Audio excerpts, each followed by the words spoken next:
Are Forex fundamentals important?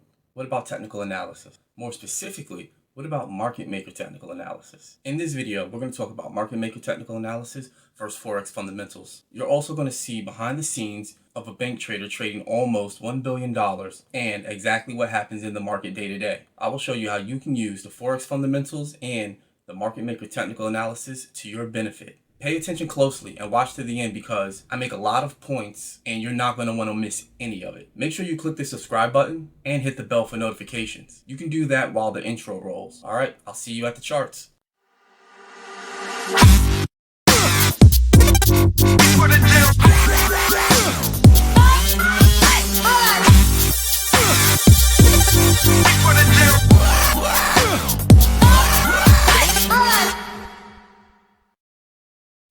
In the 10 exhausting hours that Richard's been at work, the pound has moved up and down 2 cents.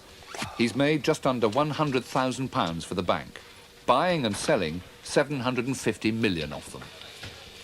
But surely his antics affect the pound. Long term, we can't have that much influence on the market. I mean, it depends so much on commercial demand. Day to day, we can probably move the rate our favour, but as I say, nothing dramatic long term. Okay, pro retail traders, that was the big bank trader at Barclays Bank who is actually in charge of trading specifically the pound dollar or cable. So what he was saying when he was talking about how much money is being moved in the market day to day and how they can actually take this money and put the rate in their favor, the exchange rate, and how that will actually make them money, but they can only do it for a specific amount of time. And he specifically says day to day, he can move the rate in his favor. So does day to day mean 1 day, 2 days, a couple of times a month? These are the things that we're going to have to ask ourselves when we're trading the market, because if you're going to trade the market, you need to actually have a framework, an idea of how the market works, because that's going to actually lead you into your performance either being excelled or hindered. Dr. Van K. Tharp, he's been a great addition to the trading community, and he says we don't trade the market, we trade our beliefs about the market, which is true, which is why so many people, when they see moving or averages cross over, they believe that, well, when this shorter average crosses over this longer average, the momentum has changed and the shorter term players are going to start to follow. The longer term players are now getting long or they're underwater. So they'll just, in the case of a long, if they were short, they'll start to get out of their position, and then the buy orders will come into the market because they're getting out, and that will propel the market higher. Those are all beliefs which allow a person to come up with an idea on how to trade the market. Now, I'm not saying one's right, one's wrong. What I'm just saying is when we're looking at what's happening in the market, that's how we're making the determination to go with our decisions. But what if our decisions are not based on what's happening in the market, but like Dr. Van K. Tharp says, what we believe is happening in the market? And to actually become a better trader, because you can't remove all subjectivity out of trading, no one can, not even the best AI can remove subjectivity out of trading. And the reason being is because those AIs are still programmed by humans. So getting to it, we're going to actually look at what we have on our charts, and I'm going to show and explain what the bank trader, Richard from Barclays, was actually talking about and how it shows up in the charts. We're going to stick to one simple example, and I implore you, go through the charts, look at these things. I'm going to give you some references. I'm going to give you some resources so you can actually use these to find older positions and see how they play out. Because the reality is everything that happens in the market is a clue. And the bigger traders especially, they're the ones who give the clues that we're looking for, and it will allow us to stay in the trade or get out of a trade and be right more times than not if we can just interpret what those clues are doing. Because remember, the market is an amalgam of participants, and the ones that have the most sway, the most say, ideally they're the ones that you want to pay the most attention to. It's really that simple. So case in point, what we'll do is, since we're here at the charts, we're going to look right here, right where I have it, So I know you were looking at this chart the whole time and like, this guy's not even moving around, he's just talking. That's okay. I had to bring that in there first so you would know what we're going to speak about. All right, so this right here, this is the 11th of March. This just passed. So as you can see, we had this vertical move up. Was what they would call one-time framing from this point right here. The term actually comes from James Dalton, who was one of the earliest pioneers in market profile. He didn't create market profile. Peter Stoudemire created market profile, but James Dalton was literally the first or second investor in Peter Stoudemire and the creation of market profile. So basically, none of these candles take out the candles low before it, as you can see. And this is the hourly chart, yes, I know, but it can be done on any chart. One time framing is basically saying larger time frame participants are in unison. So we get a strong trendy market, and that is a sign. So with that being said, we are actually looking for continuation. Now coming over here to the next day, we have what looks like a cascading price, just a waterfall, just straight down. So why is that? Why did that happen? Well, maybe the market needs to retrace. Maybe there wasn't enough buy orders to continue up, but it retraced fairly big. I mean, it came down right here to this level of structure. I would say 85%. I mean, we can actually put a Fibonacci up there. I'm not a Fibonacci trader, but I do use the actual retracement tool because it tells me exactly percentage wise how far we've turned back, which can give you a clue. So we come back to the 80% level. So about 80% of this move was retraced. That's pretty significant. You know, that would make you wonder, I don't know if this move is going to continue up. I mean, it came all the way back and it came down in forceful action. Well, listening to the bank trader, let's see what could have caused this. Was there a catalyst for this move? Because this move, as you can see, is a lot different than this move. These moves took place over many hours, as opposed to this move literally took place in 3 hours. I mean, the chunk of this move right here, 3 candles, 1, 2, 3. We're on the hourly time frame. That's 3 hours. Versus here, where it was like 1, 2, 3, 4, 5, 6, 7, 8, blah, blah, blah, blah. All right, 10 hours. So we've retraced the whole move in literally a third of the time. So that would make most people think, oh, well, wow, we must not really be going up. This might have been the fake out. This might have been the market makers pushing price up. All right, well, we'll see. What happened here on the 12th? That's what we want to know. What took place here that made this come down? Well, it could have been a fundamental news event. That would be our first guess. So what we'll do is we'll look here, and what I've done is I've come to, this is a great resource, by the way. No, I'm not an affiliate. I literally just want to help you learn how to trade better, to help become a pro retail trader. And to do that, you actually need good resources. So when doing your actual homework, Fast Economic News, I'm sure they have something to sell. I honestly never went deep into this website. I use it for one purpose only. That is to see what news is coming up, what news has done in the past. And I like it because they have charts that literally are like 1 second charts, 10-second charts, 1 minute, 3 minute, things like that on such a lower end. And the reason why is because you want to know when price has spikes on particular news. And that gives you a very good reason to say that piece of news, that economic data release point may actually be more watched and has a bigger impact on the market as far as fundamentals is concerned. Now, I don't care what the fundamentals are at this point, but what I am saying is to the people who are, it gives a very big clue because you know what they're interested in. You understand the sentiment. And that's another video that we're going to talk about in the near future is sentiment versus fundamentals. Because most people think they're fundamental traders and they're really just trading the sentiment. Because to be honest, how are you going to trade data that gets revised later? If you're telling people out there, oh, well, we're waiting for comments to come out but 3 months later you get revised down or revised upwards, how is your trade even accurate? Your data was incorrect.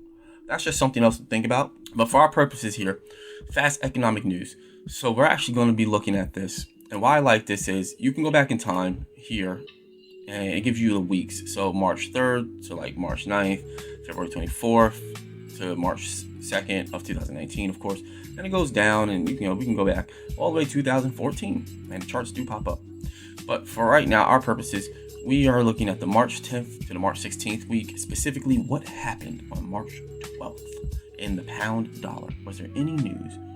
Let's see. So right here, 530. Pound. 530. A lot of news.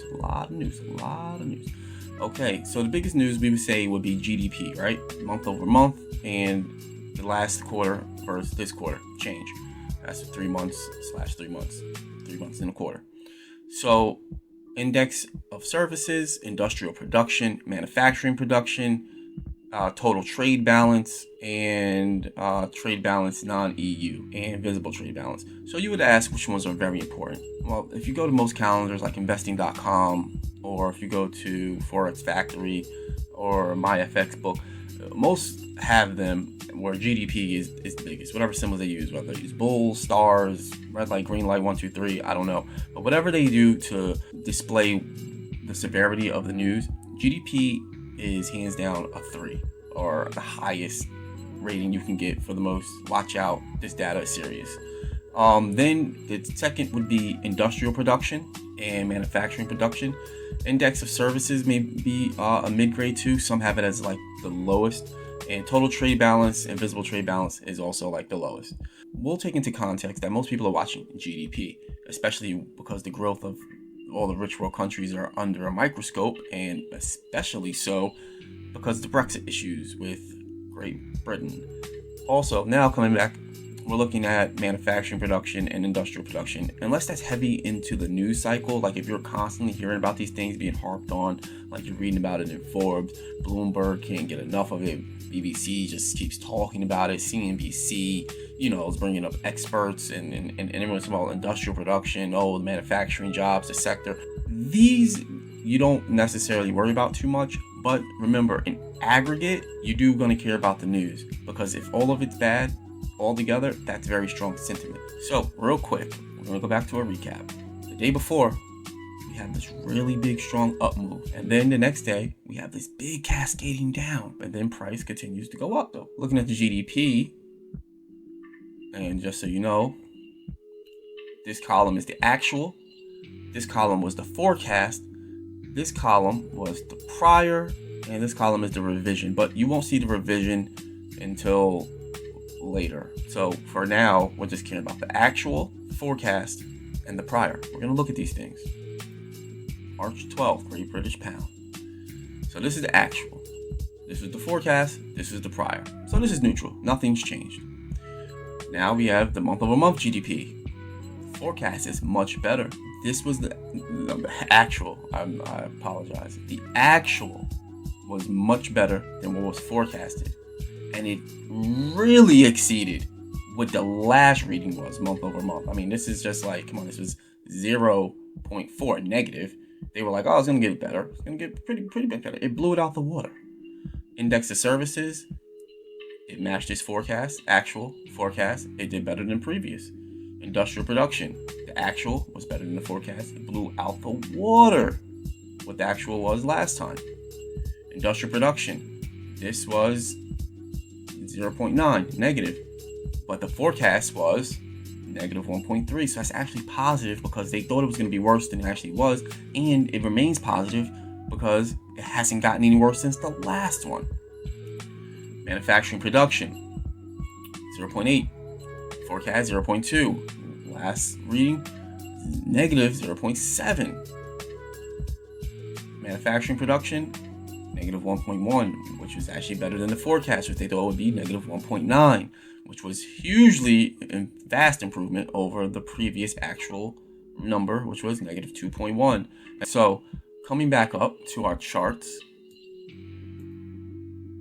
we're actually going to look at our charts, and what we've learned from them is that at 5:30, which if you look at this candle right here, which is 12 o'clock, my broker is actually ahead. So this candle right here at 12 would actually represent 5 o'clock. So this is the 5 o'clock candle. So with all that positive news, why did the pound, right? So we're doing the pound versus the dollar. Why did the pound drop heavily during London hours? The US isn't even open. Why did it drop and cascade, waterfall, straight off on great news? Well, what did we learn from our bank trader friend? They can move the market in their favor.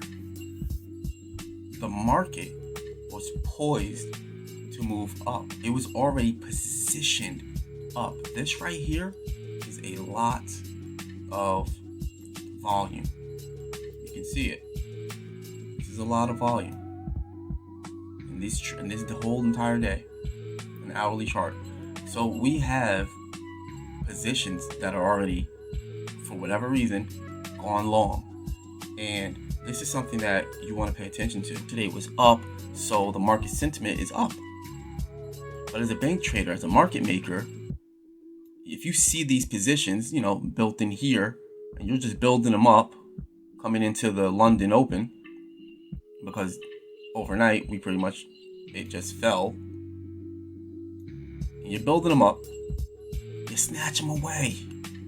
Simple as that. You hit all these stops that are, probably here at this level and this level of structure, and you hit those stops, you take them out. You are now inducing and seducing traders to go short that were in here, who may see this and are like, yeah, let's definitely go short. You're taking out these stops. You've got momentum. Let's go short. And now they're short in here. So everything below this line, it's getting a little messy. Everything below this line right here is a trap trader. Why is it a trap trader? Simply because if they're short below this line and price hasn't come back below that line, they're trapped. Period. And even in here, where price was snatched away, you can see right here, everything below this line, again, is trapped. And what I'm saying is, the news was great. It was great. But on a technical standpoint, it was great to take advantage of the traders and the way they were positioned. And that's why, one of the reasons why the bank had actually moved the rate down. And they could have done this collectively, maybe, because everyone has their own books when they're bank trading. People think there's some big cartel that's watching, that they're all working together. It's not necessarily like that. They at times, these bank traders do work together. That is very true. But they're also competing with one another. So you can't actually say it's just them versus us. And the reason being is because when you look at that clip at the beginning, we don't have that much liquidity as retail traders. Even if you take hedge funds and you put smaller hedge funds in there, because some hedge funds are actually liquidity providers, the bigger ones. But you put a lot of those smaller, let's say $20 to $50 million hedge funds, which to you and I, that's a lot of money to be trading. We would love to have our MAM accounts, our PAM accounts, our individual trading accounts to be in the just $10 million range. So $20 to $50 million is a lot. And the reason why I can put that number out there, because there's statistics that are proven to show, when you look at things like Opalesk, Matthias Nab, he does a lot of great interviews and research with a lot of people in the industry. Finance Magnates is another great resource, and it is shown that 85 or a little more % of hedge funds do not ever cross the $100 million mark, the $100 million mark. So yeah, you hear about the Ray Dalio and his $168 billion fund, but that's the exception. Most hedge funds, out of the 20-some thousand there are around the world, the majority of them are under $100 million. And to be frank, you're not pushing around banks. So why do I say all of that? Because as retail traders, we can't be the stops that they're always running. What else are they running? What are they running against? Because for them to actually go down that far, unless there's no liquidity and they're just pushing the price against themselves, there has to be orders. Who are those orders? Like Richard said, commercial demand. that's who they're trading against. I mean, think about it. You've seen in the news, some of the times people are being accused of front running orders. It's happened very rarely in the Forex industry, but it happens. And they know what orders are coming through, and their clients are just like, depending on their needs, hey, get me an under VWAP on this particular currency. This is where we're at, and they know that's coming. And what they'll do is they'll actually execute their orders sometimes in the futures market while they execute it in the spot market, their client's order. Which is why at times it seems like the futures market leads the spot market. Just know that those moves do get executed in the futures market prior to the spot market orders coming in. Now, I'm saying all of that because, again, remember, the orders that are getting taken here are from here and the day's books, whatever they are, whoever they are, and however they're positioned from session to session. The market maker can actually manipulate to take advantage of the market positioning because they can see both sides of the market, which we'll get into another video. Simple as that. The pound the next day does go up, and it goes up in fashion. So did the fundamentals, were they right? Maybe they were. Maybe this was just a pullback. But why was the pullback there? And why did the pullback come on news? To psychologically trick you, to get you wrong-footed, So it's something to think about. But as we go through these series of videos, as I release information, I'm telling you, I'm going to show you how you can reframe your thinking about the market and how you'll actually be able to look at the market in a different light. And I promise to get in more depth, more detail, but you can do this yourself. I pointed out some resources. I'm showing you proof from inside the bank. I'm showing you on the charts how it happened.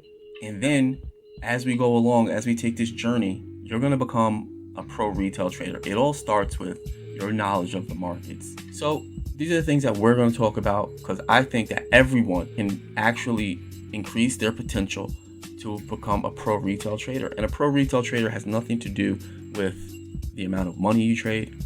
It's how you trade. It's how you learn how to trade. It's how you practice. It's how you continuously seek knowledge, how you work with others. So that's what we'll be talking about here. There you have it. Hit that subscribe button and bell for notifications. Also, leave a comment down below telling me what it is you want to see more of. Sharing this will actually help other traders. So until next time, remember, to trade like a pro, you have to train like a pro.